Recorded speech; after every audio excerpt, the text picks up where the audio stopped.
Hi everyone, welcome to the channel. We are so glad that you are here for today's research-informed defensive lesson. Every day at Active Self-Protection, we post a real-life use of force caught on camera so that your training and your practice can be more informed. In fact, we're the only channel in the world coming at self-defense encounters from a research-informed perspective. I am your host, John Correa. And I'm use of force expert, Stephanie Widener. Today's video is sponsored by Vici Tactical Belts. This belt is the belt that I wear in formal or professional attire. I really like it and I recommend it highly. It's made out of real leather with a solid stainless steel belt buckle. You can see it is quite rigid vertically, but it has good torsional flexibility, which is exactly what you want for a great concealed carry belt. Works great in professional environments, formal wear, all the way down to casual wear too. It's the belt that I wear in formal attire like a suit. I recommend it highly. Please check them out at the link below. Officer here has showed up because a man is threatening people with a knife and running after people in this gas station. We actually don't have badge cams here, but we do have a bystander camera. So let's listen into what happens when this officer wants to get him on the ground.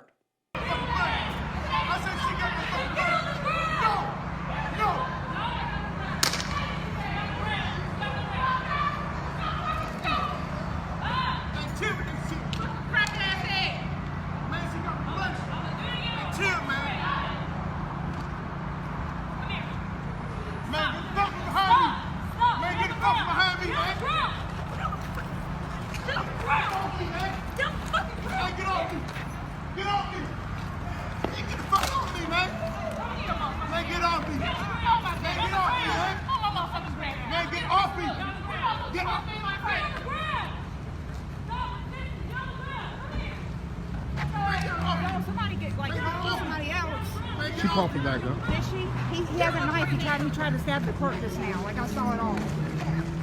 Get him. She danced on the ground like she said, bitch. Go, get in my motherfucking face.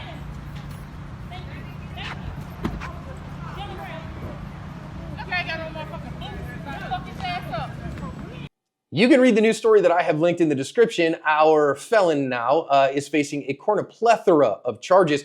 Weren't named any of the bystanders. I don't think the bystanders stuck around to be identified, but they definitely helped this officer out. All right, fun fact. I bet you didn't know this, but Stephanie is one of the very first Force Science Advanced Force Science Specialist graduates from a non-sworn perspective. Oh, such a great course. We learned so much that we're able to bring back to these videos to use to analyze these use of force encounters in a much more research-informed way. So why is Stephanie here all the time? Because quite frankly, she's one of the leading experts in the country on the issue. Stephanie, we see people recording all the time now, and that started a decade ago with WorldStar, but I just can't say enough.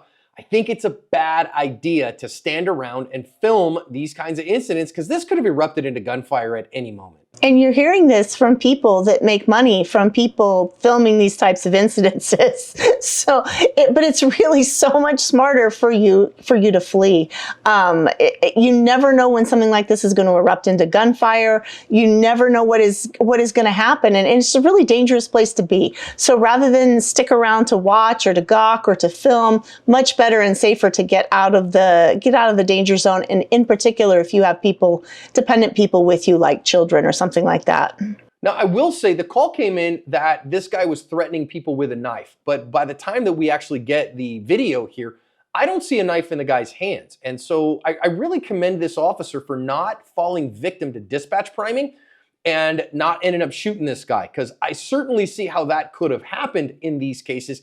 But Steph, I'm just going to say, I know there's going to be comments that people are going to give this female officer crap for not just twisting this guy into a pretzel. I think she did a pretty good job of getting in there and fighting him. Yeah, and we'll see that. I think she does a really good job. She makes a lot of really good decisions that we'll talk about. And people really key on the fact that she's a female officer, and that's why she wasn't able to take him down. And yet we see video after video where there's multiple male officers that struggle to take a single person down as well. So I think if we can get beyond that and look at the actual facts and principles and realize this is one officer versus another person and get away from all the really easy pot shots, I think we can learn a lot more. Well, and I think the first one that we see again and again and again and again, Mike and I talk about this on badge cams all the time. She tries to taser. And I do think officers are over-reliant on tasers because we just see them fail again and again and again and again. And in this case, this guy's wearing heavy clothes. He's got a jacket on. He's got a loose, like a sweater underneath that. He's got loose pants on. The chances of a taser working in that use case are zero. And we know she has an OC spray on her. And so we're going to talk about the OC spray in a minute, but I think the taser was a wrong choice here, but a very common one and what cops go to first and foremost all the time. And I think it could have been a lot worse if this man did then produce a knife after a taser failed, because she didn't have a second officer with her there to provide lethal cover while she attempted to use the taser. Obviously, if a taser can work, when it does work, it's a beautiful thing. It's just that most of the time, and particularly with this heavy coat like that, it's just not going to work. And if you don't have anybody around to back you up while she's messing around with this tool, I think it put her in a dangerous position. Thankfully, it didn't get any worse than it did. Yeah, and so listen, the taser is really good in its use window. It is completely useless outside its use window, and it escalates things. So for private citizens, for you and me, Joe Q Public, I don't recommend a taser as a defensive tool at all, like ever, like full stop, because of how seldom that it actually works. For law enforcement, different context, different use case, but for private citizens, I don't recommend it. I just don't recommend that people have one. Now I'm gonna say, taser doesn't work, dude's just ignoring her, she needs to get him into custody. I wanna say first thing here, she has no problems getting in there and going hands-on with this guy, and I wanna commend her for that. Now I know some people are gonna be like, well, she doesn't have the world's greatest grappling skills. All right, so she's not a varsity high school wrestler. And maybe she could benefit from a year of judo training. I don't disagree with you there. We could all have more skills. But remember, it's attitude first, and then skills, and then plan.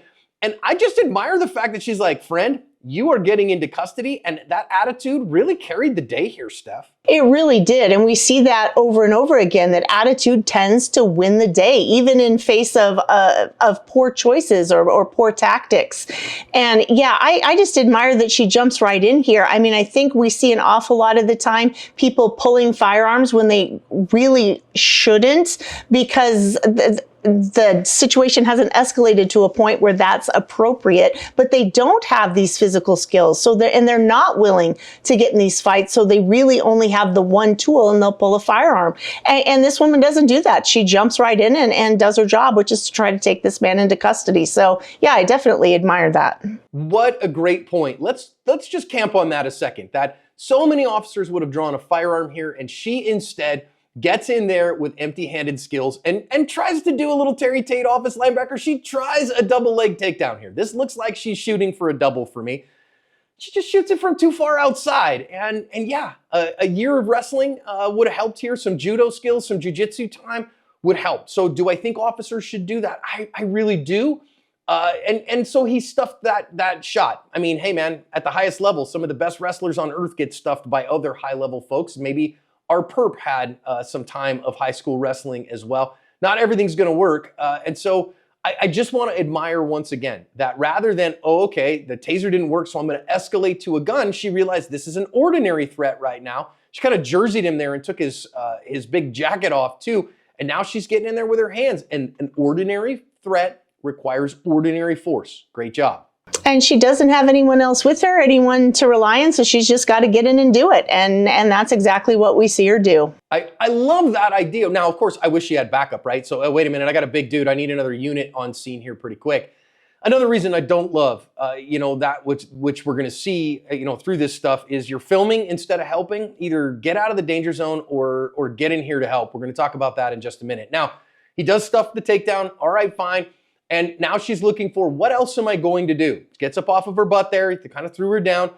And then I was expecting her to draw a gun here, Steph. I know that in our pre-production you said the same. And instead, she gets out the old spicy treat dispenser, the OC spray, and that was pretty darn effective, which is, I think, a good reminder of why I do, for private citizens, recommend OC spray. Because OC spray took the starch right out of him and really took the fight out of him. Yeah, we see that so often. This would be the place where the gun comes out because she's struggling to get control of him physically, doesn't seem to have a lot of options, and we'll just see that gun come out over and over, and something that shouldn't escalate to a shooting does. And when I saw that OC spray come out, I was tickled because that was exactly the right thing to do, and tactically was the right thing to do, and it absolutely changed his behavior. Although the Good Samaritan coming in helped change the behavior as well. Yeah, so we obviously recommend Palm OC spray, and we do because we've never seen it fail. It is a very effective defensive tool. And so it changes behavior very, very quickly. And as opposed to the taser, taser is all or nothing. Even on those 10% of people that OC spray is low effect, that it doesn't work as much and completely incapacitate them, it still has an effect. It still makes them think about other stuff. So that's why we recommend that. Now, I want to say, this is where there's a difference in mission between law enforcement and private citizens. Because as private citizens, we'll OC spray this guy and he decides to heck off. We're going to let him heck off. We're going to just let him go and call the cops. However, she's a law enforcement officer, Stephanie, and so her mission is to take this guy into custody who has committed aggravated assault against people in the gas station. So she has to close distance with him. She has to expect a secondary exposure, which is why for cops, I strongly recommend that you get a live exposure to OC spray so that you know what it is, you know how to fight through it. Not very many private citizens have done that, though we've done it at the Aspen National Conference a time or two for folks. Yeah, and being sprayed with pepper spray and how it can kind of feel like it's taking your breath and taking your vision from you as your eyes close, it can be a very emotionally difficult thing. You often see people having to work through that emotionally and after an exposure, especially the first one when they don't know what to expect. And so just having that exposure and knowing what to expect, knowing that you can work through it, that mindset can go a long way towards preparing yourself for when something like this happens. And again, that's why I think a lot of cops don't necessarily go to that pepper spray. Why she didn't go to it first, because she now has to wrestle with him and is going to get this secondary exposure. But she did it and did the right thing there, and it was effective. Yeah, to our cop watchers, our officers, man, I think the OC spray should be a primary choice far more frequently than the taser, because it takes this fight out of so many more people. And then again, you can say, hey man, you better get on the ground because I can start to decontaminate you as soon as I get you in cuffs, but I'm not going to ahead of time.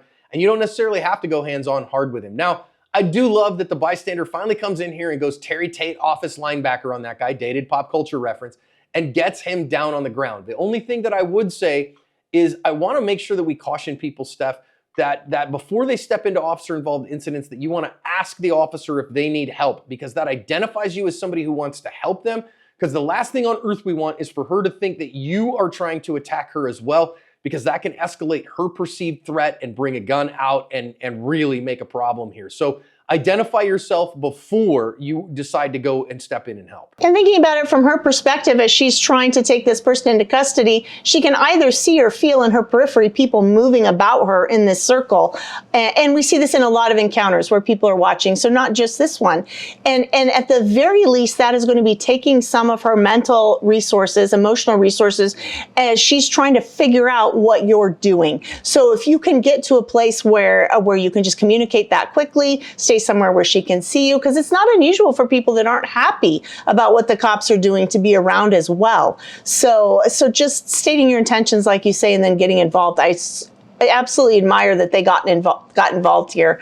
And so I think that's just an important point. If you can let people know what's happening, communication would be really helpful. I do think it was a little weird that they both kind of bounced really fast after they got him on the ground, that they didn't stick around to help her control him. I think that would have been probably better. Now, we don't get to hear what happened there, that maybe she said, I got it from here, get away from me or whatever. Okay, fine. Then I'm going to get away from you, officer, and let you do your thing.